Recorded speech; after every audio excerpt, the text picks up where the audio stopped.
Question: where is Hitler today? Is he reincarnated as another evil person like he was while on Earth? As you've explained about fallen beings, they tend to make deals and their own rules to put people like Hitler and Putin to destroy planet Earth. Now Putin is still alive while Hitler died many years ago, then he must continue to be a fallen being.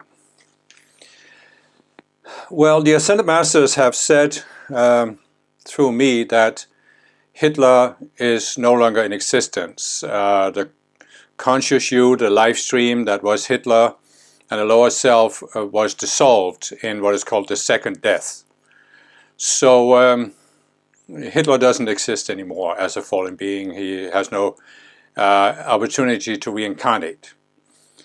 In terms of fallen beings, yes, it's true that there are fallen beings in the other realms, the emotional, mental, and identity levels. And they are constantly seeking to take over the minds of people in embodiment so they can get them to do whatever they want to do.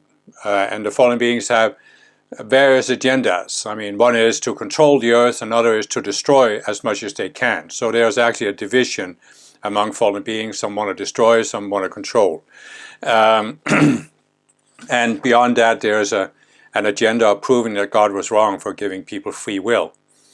So the kind of the telltale sign, I mean there are many signs, but the telltale sign of fallen beings in embodiment is that what they are willing to do to prove themselves right or avoid being proven wrong.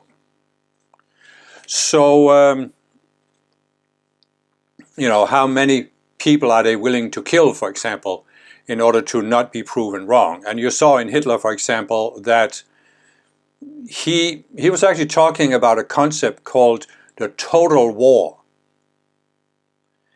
And it was a state of, you know, where he wanted Germany to be in a perpetual state of war with other nations. And of course you can say that in the long run that would have destroyed the German nation and many other nations around it. But he didn't care. He didn't care about that whatsoever. So you see this absolute unwillingness to consider the value of human life, because to the fallen beings human life has no value. And so this is certainly one of the signs that you can use to expose a fallen being. And if you look at the indications about the Russian invasion of Ukraine, there are quite a few indications that they thought this was going to be as unproblematic as when they took over the Crimea.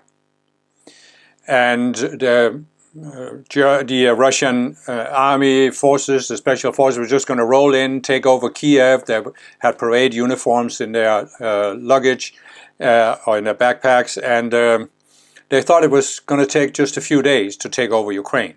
And they also thought that the West wasn't really going to protest. So if you look at this, just what I would call the objective facts, it would appear that Putin evaluated that it would be easy for him to take over Ukraine. And given that there's still a war going on 2.5 years later, we must say, objectively speaking, that assumption by Putin was wrong. But of course, he hasn't been willing to admit this. And part of the reason is, of course, that in his own mind, he is not willing to admit that he was wrong. Another part of the reason is, of course, his survival as the leader of Russia, because he has sort of set himself up as the infallible, almighty leader of Russia that can protect the Russian people and give them security and give them a comfortable life. And if he was proven wrong, then that would fall apart, and he's afraid that he's going to be out. So what we can basically say is that after the very initial few days and weeks of the war, the continuation of the war has in large part been motivated by Putin wanting to prove that he wasn't wrong. And so if you even look at how they talked about the war, the Russians themselves have talked about it, you can see it's shifted over time. You know, from the denazification of Ukraine to now they're fighting the entire West and NATO. And I would say that